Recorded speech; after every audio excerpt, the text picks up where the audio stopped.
Carlsen, but the world champion has the white pieces in this game. Here we go. And it's an English opening, maybe an homage to us here in the studio. But Magnus, he does play pretty much every opening there is. And okay, Shaq reacting in what we call the reverse Sicilian type of way, and Black's bishop coming out very early. White's knight jumping forward to hit that black bishop, which does retreat. And this is a rare variation, actually, which I used to play myself when I was very young.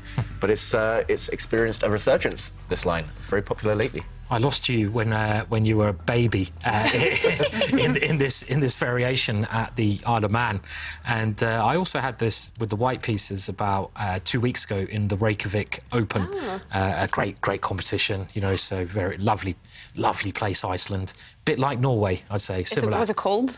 It was all right. It was sunny. Actually, sat outside at some point in a beer garden. Really? Can you believe it? Yeah, it was nice. Did you try the lagoons? I didn't blue really. lagoons? I was too busy losing at chess to have an opportunity to try them. But yeah, as David says, this is quite a well-known variation where this is a key move that Magnus has played, and I think Alexei Shirov, a player, very aggressive player, is one of the first people to play this line with the black pieces.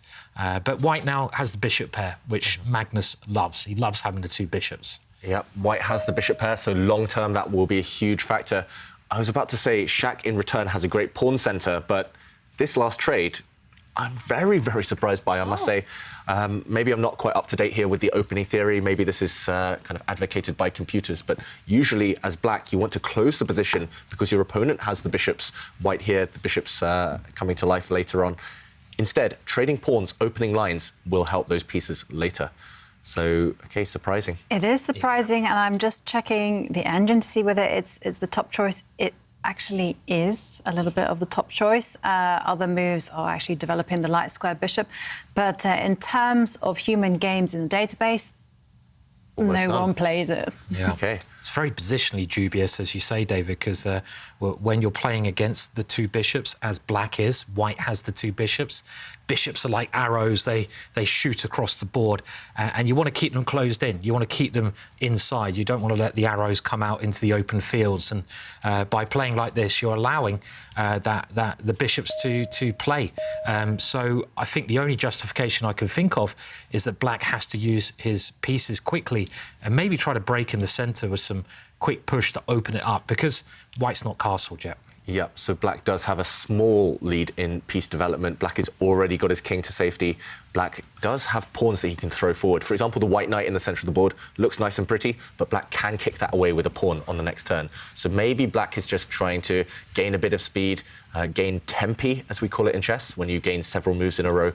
And, yeah, maybe Magnus still has the problem of how to develop. Magnus needs 2 moves to castle the white king, and Shaq, in the meantime, clearly with the help of preparation, just judging by the speed with which he's moved, Shaq will be trying to push forward. And, OK, the rook move prepares a pawn push in the centre. Shaq trying to blow open the centre over the next few turns. He's playing super fast so far, Shaq and Mamedyarov. The first game ended in a draw. Let's quickly hear what Shaq said to Sverre after that game. Shock, but then Magnus seemed to liquidate quite well. Yeah, it looks slightly better. Maybe it's good advantage for White, but after, I don't know. I just want to play some good moves, but it was too long. I mean, to play e4 or something, rook b4. I don't know. It looks very good position for White, but okay. I mean, I think he did good defense, and draw is okay. Is it a good feeling to at least be pressing in the first game already? Of course, when you play with White, it's normal. I mean, yeah, it's good. Thank you, Shaq. Thanks. It's good. It's good, says Shaq Mamedyarov here in game 2 with the black pieces. Is it a good start to this game for him? Yes, but still very early days. I think Shaq will be very happy with his result in game 1 if he can hold this game as well. But if he ends up losing this one, Black now against Magnus, then yeah, it will look like great match strategy from the world champion. Meanwhile, a couple of moves, White did indeed castle, as predicted, and now Black is gaining some time against this white knight in the middle. That white knight now has to step back, most likely, and then Black is going to break in the centre. Should we explore what's about to happen, Simon? Because it could liven up any moment now. Yeah, definitely. I mean, the white knight is attacked. Let's say you bring it forwards, because I'd love to reroute it to the best square. And the idea of this, I want to come back and then control outposts. I'm always looking for squares that can't be controlled by my opponent's pawns. And the whole point of this, though, is that black now has the opportunity to break. And he gets rid of that kind of backwards pawn, you call it, because it couldn't be defended, that hole in front of the pawn, and he breaks. And this is the point behind Shaq's opening play. Let's say you have an exchange of pawns here. It looks as good as anything. The black knight comes in, and now you've got to say, well, that's a lovely black knight in the middle. Look at the black rook. The black rook is lined up against the queen, and it seems that black's pieces, which are not doing much at the moment, they're all lying at home on the queen side, but they can quickly come out. And this is clearly the idea, hoping to get some equal position. White also a little bit cramped here, but he does have the two bishops. Yeah. And temporarily, at least, this bishop is asleep and doesn't have a great square. Ivanka, are you surprised by this one? This knight retreat instead? I'm not entirely surprised, because that was my first reaction as well. I don't know why I timidly thought about retreating, but I did. I mean, the main thing that I could see is that when black breaks out, white has to find a great hiding place for the queen, because, you know, if she gets kicked around, it's going to be super unpleasant with all the extra time that black is getting. Yeah, and already, for example, if you try to develop this piece, which is asleep, if you try and bring it forward, once the breakout does happen, then it's Ivanka's point. Where is this queen going to sit? No matter where she goes, she might get kicked around. If you move forward, you might get hit by one of the black knights. Kind of if you slide just one square to the side, then you're still in the way of the two rooks. You want to connect your rooks in the middle game. That's just a very good rule to live by. But now black's pieces come to life. Black occupies all the light squares, and actually these two bishops are not impressive at all. So, yeah, maybe great opening preparation by Shaq. Magnus down on the clock already significantly, more than 5 minutes, and he just has to try and stop this breakout, this pawn push. It's about to happen, and if it does happen, black is doing well. So, in your chess talk with Mamedyarov, Ivanka, I guess it becomes obvious he started quite late with chess. So David said in the start of this game that Magnus, often with the white pieces, is quite dominant against Shaq. Is that a result of him starting with chess late, that he's not that good in the opening, or?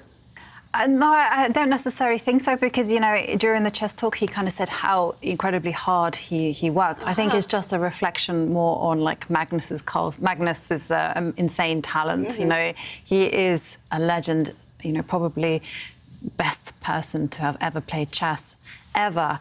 But, you know, and also, Mamedyarov was also pretty honest, you know, that before in the past he was working 10 hours a day, now maybe only 3-4 hours. And mustn't forget that Shaq is slightly older than Magnus. Yep. By, I think, 6 years, I want to say. Yep, 7 years older than Magnus. 6-7 years, yeah. And also, I think Shaq, when he was a bit younger, he was a bit fragile, just emotionally at the board. I think that's one of his strengths, being emotional, kind of playing very human type of moves and playing on the opponent's weaknesses. But I remember so many games where he resigned early. Often against Magnus even, he would have a slight disadvantage. He just gives up and moves on to the next game. But the older he gets, OK, maybe he works less hard on chess now, maybe he's less kind of tactically sharp as he used to be, but he's more, at least, kind of psychologically strong. So now, bouncing back from defeat, he's capable. We've seen him in this tournament end days very, very strongly. He's still a great player, and now some of the previous weaknesses have become strengths. I'm just wondering if Magnus has missed an idea here. Sorry to just go back to the position, but you both mentioned how the white queen was struggling to find a square. So the white queen has tried to find somewhere safe. But how about we bring the black bishop out to line up against it, a very logical move. And maybe, I expect not, but maybe Magnus's idea here was to bring his bishop in line with that, to try to break that kind of, it's a weird placement of pieces on that diagonal. And actually, maybe this could be the idea. Maybe this is actually all right for Magnus, this at the moment. Maybe this is what he's relying on. But it just seems that Mamedyarov has got his prep in. He's got his ideas in, and he must be comfortable here. But yeah, this must be the idea. Actually, maybe it does work for Magnus. It's actually very rare to see a complete diagonal occupied like this. Yeah. Every single piece, every single square, sorry, on this diagonal is occupied by a pawn or a piece, and there's a lot of tension here, especially behind the bishops. Do you know the move I wanted to play there? I know the move you wanted to play. You wanted to give up Yeah. your rook. Your for rook this bishop. No, bishop. I wanted to go knight a5, but it is day whatever, and I'm starting to blunder my pieces now, and I suddenly realised, oh dear, hang on a minute, that's not a very good idea, because you lose a piece. This would be a winning move for black, hitting the queen and hitting the bishop, but as you mentioned, unfortunately, this white bishop does guard the Loose square. pieces drop off, and they do. So Bishop well. hallucination. Happens to the best of us. Yeah. You know, we saw Magnus lose in that way against Jordan van Forest. I mean, it's actually those bishops that are hiding away nearly on their starting squares. They're difficult. Yeah. They're difficult to spot them, the range of them. And definitely an exciting position. And I love the geometry of the position. Every single piece occupying a long diagonal. Very, very rare.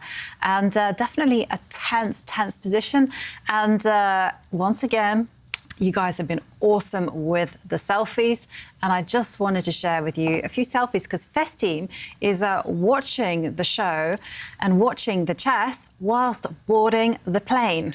And he just can't miss this game, Shaq against Magnus. Oh, I mean, that's... Shall I tell you a funny story? Was I have a YouTube channel, and someone said, you got me in so much trouble at the office. And I was like, what do you mean? And when I do my YouTube videos, I can get quite animated. So if I play a winning move, I could be like, yeah, come on, get in there, my son. And he was in the office, and he's on his little break, and he left the sound on. So all of a sudden, there's this male shouting, yeah, get in there, son. And everyone in the office was like, what's going on? It's a chess video. It's a chess video. Oh, no. And they didn't believe him, so I got in trouble there. Oh, no. Anyway, so you've got to be careful watching streams on the plane if he leaves the sound on. Yeah. You know, with this, he could get thrown off the plane. Also happened when I was playing in Gibraltar, and I was deep in thoughts, and when one of the tournament organisers walks in, and he has your stream on the iPad, and as he's walking around, and I can hear your voice, and I'm like, oh no. Oh no! Turn away quickly! Turn away quickly! And the bishop move has happened. White's bishop now, we're expecting it to go and kind of block up that whole diagonal, challenge black's rook in the centre of the board. Just to finish talking about your YouTube channel, Simon, I once went into a prison in England just to talk to some of the inmates about chess, and they have a really great chess club going on there. I mean, it's really great to see the passion for chess. And I was talking to them, and they said they get 1 hour internet per week.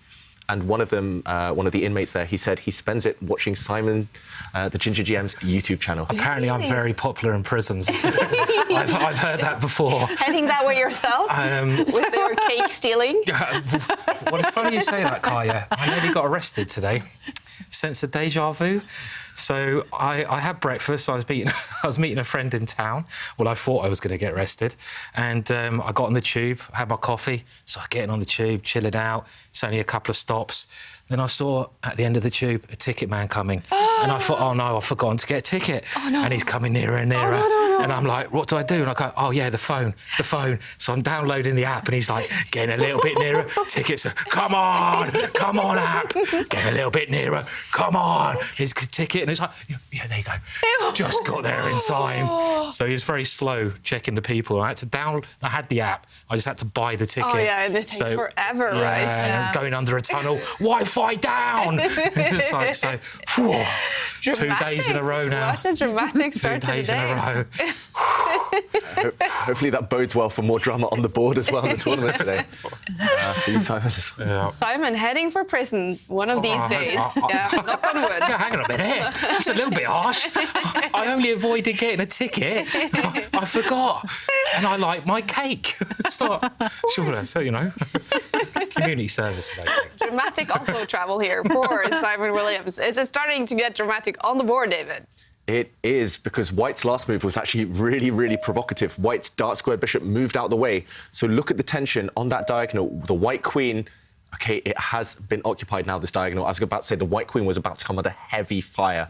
But with this last move, Magnus is attacking black's rook in the centre. And Shaq, we see his screen. He's hovering over the black rook in the middle of the board. He's about to retreat it one square. We could see some trades, but either way, look at how much tension there is in the middle of the board. All the minor pieces, all the knights, the bishops, they've just gravitated towards each other. Either we're going to see a lot of trades, or we might even see some tactics where one side may win a piece, one side might sacrifice to build up an attack. The evaluation bar also on black's side. Just to me as well, instinct-wise, it feels like somehow it should be pretty decent for black this position because black's knights are so centralised, so strong. But it's all about concrete calculation now. Can Shaq break through? He's got time advantage as well. It's looking maybe a bit scary for the world champion and his many fans. And it's definitely dramatic in other games going on right now in the Oslo Esports arena as well. Look at the bar in Game 2 with Anish Giri and Pragnananda. It's all the way over to Anish's side. Is Prag about to go down 2 points? It's looking difficult for him. He's stuck in a bad endgame. And Giri, he's great in those types of positions. So Prag in trouble. So Prag in trouble in the tournament situation as well, because look at Liam Le. The bar is over to his side in Game 2 against Jordan van Vries. Liam, he won the first game as well. And if he wins in the rapid portion today, he has chances to win the tournament. And so does Jan Christoph Duda. The bar is over to his side as well in Game 2 against Eric Hansen, winning Game 1. Duda on the same point score as Liam Le if he wins in the rapid portion. Chances to win the tournament. And remember, if you are watching us on Twitch, you can actually follow all the games at the same time. There is a command center, and you can design your very own show and follow exactly the games that you want to. 1 of them, 4 of them, whatever you want. We are paying now attention to this game. Magnus Carlsen against Shakhriyar Mamedyarov. And Mamedyarov is in deep thought. So let's head out to the lounge to Sverre, because I think someone who knows what Shakhriyar is thinking about is out there with Sverre. Yeah, I'm actually standing here with Rustam Najafov, Shakhriyar's manager. And first of all, it's how are you feeling about being here in Oslo now and being at this tournament? We're very happy to be here. This is first time I'm in Oslo, also Shakhriyar as well. He used to be in Stavanger and in Tromsø, but not in Oslo. The format of the tournament itself is also very interesting, actually.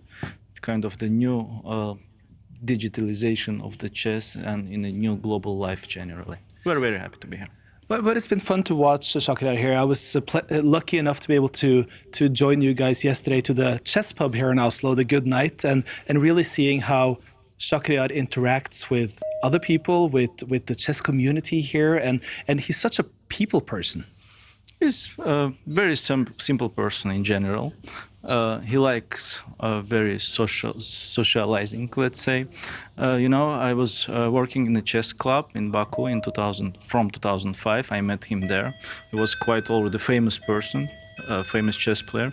And whenever he was coming to the chess club, all kids were around him. He was playing with them all the time, showing them some variations or some, games of himself and so on. And I have very nice pictures from all times. I've even shared with Kaya recently, by the way. Probably she will show it. It's interesting because he's really been offering a lot. I was fortunate enough to be at this pub with him yesterday. I got to play my 3-minute games against his 10 seconds. Of course, I kept losing. But it's really someone who offers from himself to the chess community, and he's got such a great sense of humor. But he also comes from this quite humble background. I mean, he grew up in a very small apartment, 40 square meters, together with his whole family, and had to sneak out to play chess. Do you think this has made him a more humble and a more appreciative player? Well, 5 people in one small apartment, it's not easy. Unfortunately, he was not coming from the rich family, let's say, and therefore he did his best, and he worked on himself too much to achieve some level on his life. Which goes to show that it is actually possible. Well, if you got the brilliance of Shakhriyar Mamedyarov, which not that many people do, it is actually possible to make it, even in such a competitive background where it usually takes so many resources. What a story he has. And it sounds like a lot of fun down at the Good Night yesterday with Sverre, Shakhriyar. Everyone was there to enjoy an evening. And maybe it was a good idea for Shakhriyar to go down to celebrate his match win yesterday, because he's playing some good chess today. He's playing some good chess, and on the last turn, he did trade a set of pieces. I was about to say before that I really liked how the game was turning in Black's favour, in Shak's favour. But now with this offer of a rook trade, the question is, once the rooks come off, I'm expecting Magnus now to bring his other rook to the centre. Once they come off, who is going to win that endgame? If it's just queens on the board, or if it's just queens and knights on the board, does Black have winning chances? If anyone, I prefer Black here, because Black has connected pawns on the left side. White has isolated pawns, shattered pawns on that left flank. Ooh, what do we think here? Winning chances for Shak? Yeah, definitely. Let's forget that he's facing Magnus Carlsen, the world's probably best endgame player. But, you know, in a normal game, I think definitely there is chances for Magnus to go wrong. And like you say, it's just to do with White's bad pawn structure. Mm-hmm. And I think minimal risk here for Shak as well. White has a 4 versus 3 advantage on the right half of the board, but that is very hard to push.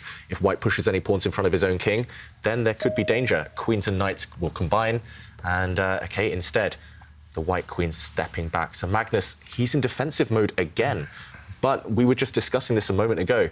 Magnus, he might be in a must-win situation in this match, because Liem is winning his match, and if Liem wins in the rapid section, Magnus, if he doesn't win in the rapid section, Liem is going to overtake him. Liem beat him in their head-to-head, and that's the tiebreaker. It's dramatic already. Oh, my, wow. Yeah, I mean, Liam's played fantastically well, and he's actually got a very good tiebreak, because he's beaten a couple of the key people in the head-to-head battles. So he's an outside card at the moment because he's not at the top, but the way the match is going, he could steal it at the finishing line. And he has, you know, he's an ex-Blitz world champion. He's a fantastic player, and you know, and he's such a nice guy as well. Just the way, very humble, very easy to chat to, and we always root for those kind of guys. Yeah, and remember, that was the day that Magnus was really unwell, really ill, and Liam beat him. And also, there was a big mouse slip in one of those games, and maybe that will decide the fate of the title. This game, it's looking anything but a win for Magnus Carlsen. All the rooks did leave the board as we predicted, and look at this. Mamedyarov, he's getting ready to start creeping forward with those black pawns. And what is White doing in the meantime? White has centralised the queen, very typical of Magnus Carlsen, centralising his queen. The White knight looking good, but not much influence on that left half of the board. Black has an easy plan of pushing pawns. Mm-hmm. It's Magnus on the defensive again. Yeah, maybe it's now time for the White Queen to switch roles, and instead of being centralised, you can maybe just switch over to the left and start to attack. It's a horrible trap. Oh, no, I fell for it. Major trap alert. OK, we have to show that one, because, yeah. So here, the black pawns are about to start moving forward, mobilising, and this wouldn't be great for White. For example, if White's king steps forward, we might see a trade of pawns, and Black has an easy route to a passed pawn later. Maybe this will decide the game. And OK, Magnus doesn't fall for the trick, but it would have been very natural to try and stop this pawn push with the White queen swinging it across. But this is why you always have to look for checks and captures in every position. A check would have hit the king, hit the knight as well. It looks like White can solve both of those problems by stepping forward, but always look for captures. Every position, queen takes knight is a check, giving up your queen, but luring the White king forward into the path of the Black knight. This is a check, and actually on the next turn, no matter where the White king goes, the queen will drop off. Black emerges with an extra knight. And Magnus, he's played a similar idea, but he saw that trap. He didn't fall for it. Instead, he retreated his queen. Same idea to stop this black pawn marching forward, but at least now preventing the black queen from coming down to deliver a check. White's queen is covering that key square. Yeah, I fell for that trap, hook, line and sinker. It's understandable. It's a very easy trap to fall into, though. And Magnus, of course, spotted it, but mere mortals might have made that big mistake, bringing the queen over. So the queen coming back now. I'm expecting Shak to move his knight just, I'm not sure where, backwards, forwards, any square, just to defend his pawns over here. He can play it slow as well. There's no immediate rush for Shak. And, OK, he retreats his knight, also very, very natural. And Magnus now, knowing him, he'll step forward with his king, or maybe push his pawn forward. Actually, maybe pushing the pawn forward now just to control the black knight jumping. That would be very logical and, yeah, very tense endgame. Magnus, can he work his magic? He needs to start winning now. Yeah. And it looks like Pragnananda could be about to be out of it. If he loses now game 2 against Geary as well, then the best he can hope for is 2 points, winning in tie breaks and winning the 2 final rapid games. And it's looking difficult now for Prague. Yeah, he looks done for in that endgame. Geary covering his head with his hands. Normally that's a sign that Geary isn't doing so well, but this time on the board, Geary's in full control, barring a miracle for Prague. See, much more focused today, Anish. Just the fact that after his win, he went out and he was offered the chance for an interview, and that's the first time I've seen Anish turn down an interview after he wins. So ever? Yeah, he's normally very happy to go and speak to whoever's asking him, but this time it's like no. And I think in some ways that shows that he's really up for this one. You know, he wants to finish on a win, which is kind of bad news for Prague because it's much better playing out of form people, especially someone as strong as Anish. It can be quite liberating just playing the spoiler role. Just Geary, he can just sit back, relax, spoil Prague's tournament, kind of have an influence on the destiny of the title. But for Prague, of course, it's a very, very sad situation for Prague because, you know, he's been playing so well in these previous matchups. I also have another theory. So the first day, I didn't have breakfast with Anish, and he won. And then the other 2 days, I had breakfast with Anish. He lost, so I thought, oh, no. Us chess players are a little bit superstitious, so I'm going to stay away. But I was still in the same room, and he lost. He did better. He lost on tie breaks. And today I decided I'm not actually going to go to breakfast. It's a bit dramatic. So, wow. And I decided no breakfast, and he's doing well. It's very noble of you, sacrificing your food for. I didn't sacrifice my food. I had a burrito from last night. You didn't have any cake though? No. We're all scared of the cakes now. I was going to bring Eric some cake in today, and I forgot. No. It's gone wrong for Eric on the board. Oh no, I should have brought his cake in. You brought a cake? No, I was going to. Remember yesterday I was saying I think Eric needs a bit of cake because he was a bit upset yesterday. And I forgot to bring him a bit of cake in. OK, I have to buy him a beer instead and shots. And looks like a man who needs either cake or beer. Yeah. Erik Hansen struggling today as well. It's been a difficult few days for Erik Hansen. Meanwhile, a big decision in the Magnus Carlsen game. He's just gone for a queen trade, and traditional wisdom would say don't go for a queen trade in this position because Black has the potential for what we call an outside pass pawn. You remember the 3 versus 2 advantage Black has here on the left side of the board.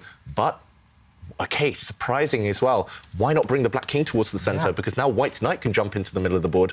Very surprised by that last move because taking him to king was much more natural to stop White's knight now coming towards the queen side. These endings I find incredibly tricky to play myself because it's so hard to predict how knights move around. Like a bishop, pretty straightforward. They're pretty straightforward people, like accountants or something. And knights, I don't know, what is a knight? They're like really tricky. They're like musicians, aren't they? They're jumping about everywhere. Politicians. Slippery. Oh, I think they're a bit nicer than politicians. Yeah, obviously. You know, especially English politicians. God, let's not even go there. No, let's not go there. But it's a very tricky ending to play. But I mean, here it comes. Yeah, the knights come in. And the only justification for Black is that the Black king is going to reroute itself and snake towards that white knight, try to destabilise it. And Magnus, look at what he's doing with the white 4 pawns there. Yeah, I was going to say, this one could turn because it's that 3 versus 2 advantage that Black has on the left side. It's always better to have outside pass pawns away from your opponent's king because then your opponent needs to go all the way over and distract their own pieces. I would far rather be Black here, I must say. That queen trade just shocked me, took me a bit by surprise. And I mean, Black's knight is very bad, isn't he? He has to reroute that knight, I guess, at the moment. But you're correct. I mean, if you can get a pass pawn as well, it's a bit of pressure. Much easier for Black to do that, get a pass pawn. But Magnus ending, you know, he's pretty good at these. He is very good. And, he has to step backwards, I think, with the knight. I think it's way too risky to step forward. If you go forward, you might get trapped. It's going to get trapped, right? You don't want to get your pieces trapped behind enemy lines. No. So step back to the d3 square and then continue the game on from there. I mean, Magnus is doing all the right things, though. You know, we talk about pass pawns. That's the aim of the end game. You know, either to checkmate the king or to promote your pass pawns. And there you go. But it was a reluctant move, though. We saw Magnus just kind of Sigh, exhale, just thinking, oh, I have to retreat. It's not ideal. Also, while you guys were discussing the politicians, Magnus visibly shook his head a couple of times. So he's not too happy at all that he's landed in this endgame. Maybe he's aware in the back of his mind that Liem, if he wins this match, forces Magnus to try and win in the rapid section. And he's not going to win this game, barring a massive turnaround. Yeah. It feels like it's a 2-result game. Black is the one trying to win this one. White just trying to kind of line up the pawns, create a barrier. And yeah, I mean, Shaq. Yeah, I mean, those white pawns, though, they could slowly come forwards. And, you know, I wouldn't rule Magnus out. Potentially, you know, he could still win this game. He's an endgame maestro. He is, and his pawns, all the white pawns on the king side, where the king is, they're already just a step forwards bit by bit. And that, well, one great tactic when you're playing against knights, I like what Shaq is doing here, rerouting that knight to find some targets. But one brilliant idea is to try to restrict your opponent's knight with your pawns. So if you can use your pawns to take away the squares of your opponent's knight, just by moving them up slowly, you should nearly always do so. But that black knight now coming to a better square. Yeah, this is the pattern to remember. If your opponent has a knight on the 6th rank, then put your pawns on the 3rd rank opposite it, and you will dominate that knight. For example, the knight can't jump into this square or this square because white's pawn controls it completely. That's why Shaq has to retreat. And this is actually a common theme that we see in openings, middle games, and end games. Knights dominated by pawns, forcing the knights to go and look for fresher pastures. And actually, this is quite a nice maneuver, as you mentioned there, Simon. This pawn is very loose. White does have these 2 isolanis, as we call them, isolated pawns. Isolanis? Like pepper armies? Isolanis? Yeah. I don't know why I decided to call it that now. Is that the Isolated Italian, pawns. is that the Italian way of saying You it? must have heard isolanis. Isolanis. These 2 isolated pawns, which are social distancing. Wait, I've never heard one it. second, guys. Is there a tactical He's done it. opportunity? Yeah. Yeah, white stepping forward, pushing a pawn, and this one is extremely risky. I would never even have dreamed of looking at this move, I must say, because even if you win a pawn as white, you've given your opponent the best thing in knight endgames. Now, black temporarily a pawn up, white getting greedy, grabbing a pawn, but it's all about these guys. And, OK, white blocks these pawns. I was about to say, knights are terrible, really bad at stopping these corner pawns, because knights could only stop them from one side. A pawn in the centre, knights can stop from any part of the board, but pawns on the side of the board, knights are terrible at stopping them. And Magnus, he's blocked. He's hoping that these 2 pawns are not that great. They are doubled, and meanwhile, white has a majority on the other side, and white has a pass pawn here. But if black can now somehow challenge this knight, I'm thinking kind of coming round this way maybe to start challenging this white knight. Oh, He's doing it. He's going doing for it. it, yeah. I fear for Magnus here. I Look mean, at the bar. It's so, I mean, in endings, having the outside pass pawn, as David said, pawn on the side of the board. In knight endings, in king and pawn endings, is nearly always winning. Yeah. And the idea of just swapping knights off, I don't think Magnus can swap knights. I mean, I think that would just be simply a losing ending. Unless, I don't know. I don't think he can anyway. Yeah, just to show, Simon, because if white plays the most natural move, bringing the white king towards the centre, then this is what we're trying to say. Swapping the knights off. Yes, white has a lot of pawns here, but this pawn is simply going to act as a distraction for the white king. For example, no matter what white does, this is just game over immediately if the knights come off the board. One pawn distracts the white king, and while the white king is distracted dealing with this pawn, the black king has a free ride to go and capture all of white's pawns. This one is simply game over if the knights come off. And Magnus, he's realising in the current position, this is almost a winning plan now for Shakhriyar, offering that knight trade. Magnus in massive trouble. I didn't expect any of the results that are happening today to happen. Yeah. I thought Magnus was going to cruise with his score against Shaq. He's actually struggling, especially in this game. Prag is not having, well, he's having a terrible day. And Duda and Liam are putting the pressure on. So anyone can still win this competition. Magnus avoiding the exchange of knights there. Yeah, Magnus also flicked in a pawn check. If the black king had taken white's pawn in the centre of the board, white would have won a knight. So things are changing, but it's all about that black pawn on the edge of the board. Will that black pawn cost white his knight? It's going to be hard to stop it. White's knight at the very maximum is going to be left as a pure blockader. White's essentially going to be playing without a piece. That trick you mentioned earlier, pushing that pawn forward, Ivanka, it crossed my mind. I just ruled it out immediately. I just thought, you cannot ever give your opponent a pawn like this. But maybe Magnus was trying to win. Yeah. Maybe he was just going for a win. Maybe it's the tournament situation that's getting to his head. Well, maybe he just got excited, you know, because he saw that, hey, he could capture a pawn. And sometimes we're not looking at the bigger picture. And, Shakira advancing the A pawn. Now the black knight has ideas, for example, of going to sacrifice itself to challenge white's knight, just to distract the white knight away from that black pawn. Two squares away from promotion now. Maybe you can show this, David, because in this position now on the board, and they're both getting a little bit short time, black can play this idea of going knight to the square A4. And the point is, if you get a queen, that's what you're trying to do in the ending, you win the game, and you're trying to divert white's knight away from the defence of that square. So after the capture, the black pawn goes forwards, and there's no way you can cover that black pawn becoming a queen. So little ideas like this. The problem with a knight against a side pawn, a pawn on the side, is you can only defend it from one side of the board. You can't move the knight off the board to defend it from that side. In the central pawn, you can defend it from both sides. So the knight is really lacking squares to stop that pawn. And I probably just think the black's completely winning here. I think so too. You know, also the problem is as well is that the white king is going to have to be distracted to the left as well to kind of hold the position. And I love the move that you suggest. I think it's a great opportunity. The big question is, if the knight comes to the edge of the board, whether white can just defend his knight with his king. And again, we talk about king and pawn endgames. It just depends. Now, the white king is inside the box, as we call it, stopping this black pawn. You call it the box because you can kind of draw a box where this pawn lies. And as long as your king is between here, then you can stop the pawn. So the king is within distance of this black pawn. And the black king, if it marches forward, suddenly it has to deal with white's pawns as well in the centre. So it could become a pawn race, and it's not clear who this favours. And so maybe that's the question. Yeah, I totally agree. If white can just defend his knight with his king, then there's no reason to put your knight on the edge of the board. So Mamedyarov may be just looking for an alternative route with the black knight. But the evaluation bar says winning for black. That means there's something strong now. And Mamedyarov, he has around 5 minutes to find it. I have a feeling it's about moving this black knight just to clear it out the way somewhere for the black king to come forward. But I'm not sure the best square. That's what Shak is trying to figure out. No, I agree with you. I think that's probably the winning plan. You want to keep your knight defending white's potential pass pawn. This is the strategy.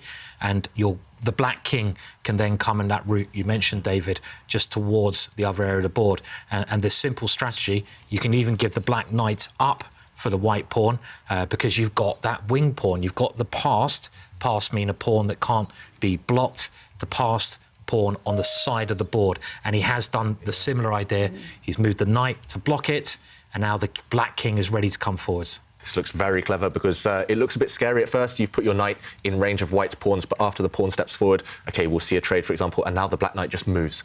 You move, you attack this white pawn, gain some time, and if the white king steps forward to defend it, then you just leave your knight as a defender. Now the black king marches forward. This is exactly what we're talking about. Knights are easily going to stop these two white centralised pawns because centralised pawns, you can keep a handle on them from either side of the board. This knight is never going to be able to fight against this black pawn. Black has a winning position here. You're just going to march down, munch on this pawn, munch on the white knight, and promote your own pawn later. OK. Looks winning, completely winning now for Shak. And let's go back to the players. This is actually the position on the board. And I think we're going to see Magnus crash to defeat. There's not even a trick here. I mean, if we bring up the analysis board quickly, I would like to play my e-pawn forwards with one idea. I want to get a pass pawn. And if you go pawn takes pawn, OK, then I can go F6. Push Freddy. And that pawn now becomes very dangerous. But the position, look at Magnus. The position of the white king was just too bad there. If we just quickly go back before we go to Magnus's move, instead of taking that pawn, you could have just taken the other one with check, and that's just crushing. And this check is the winning move. But back to the game. This looks horrible now. How can you ever move those pawns? Yeah, look at this knight. It's a perfect blockader. You're never going to promote either of these two white pawns. And, OK, white is just going to sit still and hope and pray. But, I mean, black's knight at some point can even go after these guys, maybe, on this flank. Imagine if you get this pawn running and this pawn running later. It's just going to be a dream for black. So it's just about where black can put his king, first of all, and then he'll activate the black knight. I think it's worth bearing in mind that if Magnus loses this game, very, very likely, he has to win the next two, right? To win probably the way the tournament's going. Yeah, to definitely win in the rapid portion. He will have to... It's just so chaotic right now. Look at that, Liam just lost. Liam Le just lost no. game 2 to Jordan van Vries. That means they are tied in their match. And Liam is that player that won the match against Magnus. So if they were on the same score, Liam would win. But now it's all chaotic. But Duda is still the bar over to his side. Yeah. And if Duda wins with 3 points and Magnus wins in tie breaks, that Then means Magnus Magnus is the champion. Yeah. And we can look back to that one F3 move that happened all the one. way day 1, game 2. Yeah. Better head-to-head score. That's the tiebreak in this event. But now we have to talk about Magnus losing in the rapid portion. Shakhriyar Mamedyarov could be about to go up a point in this match. Magnus loses in the rapid portion. His chances are over. And Yeah. I think Duda or Liam will win the tournament. And okay, Mamedyarov going back with the Black King. This is really clever. He's going to move the Black Knight out of the way next. And the Black King is going to go after White's central pawns. White's pawns are all fixed. You can barely touch any of them. Meanwhile, no matter what you do here as White, it just takes too long to go after Black's pawns on the edge of the board. And we talk about doubled pawns sometimes. If you look on the A file, Black has one very advanced pass pawn. But even if you win it, Black has another pawn to replace it later. I just can't see Magnus saving this game. I'm so surprised he's looking so calm, because normally in this type of scenario, Magnus would be shaking his head, super expressive. Maybe he doesn't realize how bad it is. Or maybe he knows, but he's hoping that Mamedyarov gets nervous. Yeah, I mean, I'd be amazed. I mean, if he didn't realise here how bad his position was. I mean, you know, he's probably the best endgame player of all time, Magnus Carlsen, and well, he's getting outplayed in the ending here. Yeah. Which is, I mean, let's just think how impressive that is for Mamedyarov. Yeah, I mean, he's done this to Jordan, but he's doing it to the best endgame player of all time. That's really, really special. That is definitely. I think Magnus, just looking at the screen, I think he knows that it's super bad, but he also knows that he has to be 100% focused if he is going to save this game. Yep. And meanwhile, Mamedyarov just blocking the advance of White's pawn. That makes a lot of sense. He's maintaining the status quo. And Magnus, how is he going to survive this one? I don't think White can ever really play for the win again, unless Black completely loses control, or unless Mamedyarov miscalculates. Maybe the clock times, they're around level. Maybe the clock will play a big factor in the end of this game. Magnus has to just maybe up the pace, put Shaq under pressure on the clock. White's king has to move. You can't really touch the White Knight, which is forced to guard that Black pawn. No more pawn pushes for White. Process of elimination. You have to move the White king. Do you move the White king up towards the centre, or do you move the White king over towards that Black pawn? You have to calculate. It's going to come to a race either way. Oh, oh dear, this is a complicated one, isn't it? You know, running with the king to the right side feels so scary. And, OK, the computer says there are only, 2 or 3 good moves here. All of them pretty bad for White anyway. And, yeah, the top 2 moves are king moves. That's what we mentioned. You don't really want to move your knight, but moving the White Knight to go and block Black's extra pawn on the left side is the third choice. I doubt we'll see that one. It just looks terrible, decentralising the White Knight. It's all about whether the White King can step into the centre, and that's the computer's top choice. The White King moving to the e4 square behind its own pawns. And I think with the last move, I mean, again, we could maybe bring up the analysis board very quickly. Let's say White does move the knight to block the pawn, which is one idea. You can maybe try to go for the other pawn with the knight, and you can get 2 passed wing pawns by checking the king moves, and now you attack the Harry pawn. But we have a lot of moves on the board, so that maybe was Mamedyarov's idea. We do, and Magnus is just waiting. He's sitting and waiting. He brought his king forward. The Black King started dancing towards this pawn, and Magnus has just stepped back. So his whole idea is that if the Black King continues marching, then White is going to try and set up a blockade, I think, by bringing the White Knight back, stopping the Black King's access to this square, and White's king also blocks its access to this square. Still looks terrible, to be honest, the Black Knight jumping forward. But maybe if the Black Knight gets too distracted and starts grabbing this pawn, then the White pawn might march. So really complicated position. It is dramatic. Liam Le, he has finished his game with a loss and out in the lounge with Sverre. He did have some thoughts about what's happening on these other boards. Let's hear from Liam. Prag is a bit in the trouble in his match. Magnus is struggling now in his second game against Shakhriyar. You're suddenly in the discussion. Does this create extra nerves? No, not really. As I said, I will just focus on my games and whatever happens, happens. Thank you. Thank you. So Liam, not focusing too much on this, he is tied with Jordan. We did have a few moves. Is Magnus heading for a loss? What's happening? Maybe he's finding a sneaky way to defend. Shakira has given White a few moves. So White's king, it was in the centre of the board just 3 or 4 moves ago. Now it's all the way down. And now the White king is going to take over the knight's role. The White king is going to stop the black pawns and the White knight is free. And Jovanka, you think that maybe Magnus has found a miracle save? Yeah, I mean, I was thinking that now that the White Knight is free to roam the board, it can actually start looking at the F7 target and just restrain Black's forces there. Yeah, so again, we have to jump in because this is getting really critical now.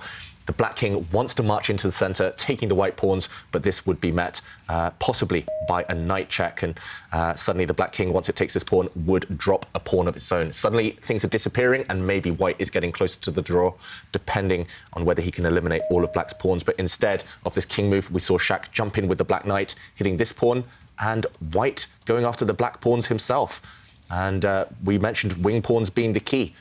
Evaluation bar swinging, though, is Magnus going to be able to eliminate this pawn, start marching his own pawn forward, or has Shak got this one under control? I mean, I'm struggling to calculate here. Taking this pawn. But yeah, you can. Yeah, I think you. Sorry, I just saw kind of an idea for White to how to eliminate most of the dangerous pawns. So you take the. I don't know, just say you take the end pawn. Yeah, White also returns the favour. And say you come forward with a king. Yeah. Mm-hmm. Maybe the idea for White is you just kind of leave this structure, and now Black is running out of pawns, so you just march forward with your king and eliminate these guys. Maybe Magnus, with this idea, can eliminate Black's pawns. I don't like what Shak has done and advance this pawn because it's within range now. And, OK, things are heating up, both sides around the 1 minute mark. This knight check is aimed at taking these pawns all in a row, but suddenly this black pawn is dropping. I think maybe Magnus is going to save this. Wow, and at the same time, look at the bar in Giri Prague game 2. It's down to the middle, so maybe Prague is also back in the mix now, saving a draw in that game. Wow, miracle saved by Prague, miracle saved by Magnus, both on the cards now. Both of them still fighting for the draw. I don't think either will win, but momentum change every move, every moment. Wow, the drama on this final day, you guys. Magnus Carlsen fighting to save a draw in this game 2. And snapping on their heels is Jan-Christoph Duda, of course, who's won his second game against Erik Hansen. So, yeah. Duda is basically about to win that match and gain all 3 points, putting so much pressure on Magnus and Prague to win the tournament. Yeah, Magnus and Prague, they know they have to win their match, whether that's in rapid format or in the tie breaks. And yeah, Magnus, once he finishes this game, he'll realise the other results and how dramatic it is. But he needs to save this game first. 1 minute now for Magnus Carlsen, low on the clock. And still, the white pawns are about to drop off. The black king is about to get really, really active. I mean, I think if White can just get rid of the one black pawn around the 3 black pawns, he should be all right, because you see where the White King is. The White King is now perfectly placed to blockade those pawns on the side of the board. But can he get rid of that pawn? I'm not sure he can. Where's he going with the White Knight? And this is very peculiar why he's gone this way, because that pawn now behind the Black King is going to just run up the board and try to become a queen. So I mean, to be honest, knight endings, as I said, they just confuse me so much. Magnus is getting nervous. He just changed his mind 3 or 4 times. You saw his computer screen. He clicked on his king. He eventually did play that move, but he changed his mind. He was about to bring the white knight forward instead. What about a check now? What about, can you go pawn check, or am I missing something? Just to, the knight can't be taken here. So just try to, and he has. He's checked the king. So the white king has to go back. Otherwise, that black pawn would have promoted. Just and now this is a free move for black. And now he can advance the king and start motoring with the f pawn. I think Magnus is in serious danger. He's losing. He's he didn't get rid of that f pawn. That was the problem. The pawn near the black king. He had to go for that pawn, and I think that pawn is now going to start coming up the board. I think you said it the other day with 2 bishops. It was the 2 pawns. What was the saying? It was a bishop can't dance at 2 weddings. Yeah, maybe it's pawns as well. Pawns can dance at 2 weddings. Does that work? Not really, does it? No, it doesn't work at all. It's not quite the same. But you can't stop both those pawns. I feel. A knight can't stop two weddings. It's just about the placement of the kings as well. White's king is just an eternal defensive piece. It can never join the action again. Those two black pawns on the left side, they completely lock down the white king. Black is playing with an extra king, and look at this, he's just going after white's pawn. And it's all about that black f pawn, as you said. He's kept it in reserve. He's never touched it so far, Mamedyarov, that black f pawn, but he's going to start pushing it down the board soon. And here we go, it's rolling. And it's going to cost white his knight. How is white ever going to find a way out of this dilemma? It's not. Pawn's just going to push. This is game over. Total lost, here for Magnus. Black King pawn takes pushes pawn. again, though. And there we go. Have we seen a result? I think Magnus has just resigned. And there we go. Yeah. Big result for the tournament standings. Massive result. What a result by Shaq. Black pieces. Yeah, with the white pieces, Magnus Carlsen loses this game to Mamedyarov. That means he is down by 1 point in the match with only 2.